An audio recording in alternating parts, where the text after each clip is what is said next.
rond de Saint-Vincent à la sauce hip-hop, al funk, pimenté de suite de l'oudéac. À Quimper, ces danseurs expérimentent un mélange de danse bretonne et de hip-hop.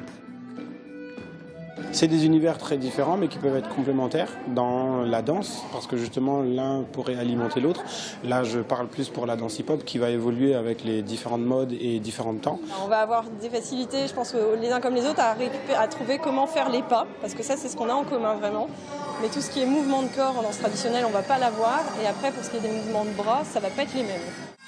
Objectif, ouvrir l'esprit des élèves et se nourrir de la danse de l'autre.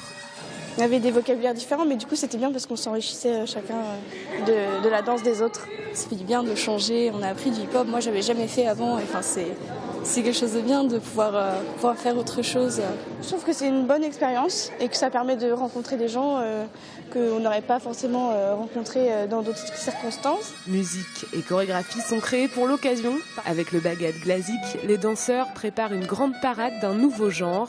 S'ils ne sont qu'une trentaine en répétition ce samedi, le jour J, ils seront 80. La moitié d'entre eux vient de cercles celtiques et l'autre moitié de la Hip Hop New School de Quimper. Alors, on est 3 cercles, donc Arvo Wigouden de Pont-l'Abbé et le cercle des Lions, ainsi que nous, Ergarmel. Dans l'immédiat, je dirais que c'est plus eux qui ont dû s'adapter à nous. Parce qu'ils ont l'habitude, je pense, en hip-hop, de changer beaucoup de pas, de changer tous les temps, tous les 2 temps ou les 8 ans.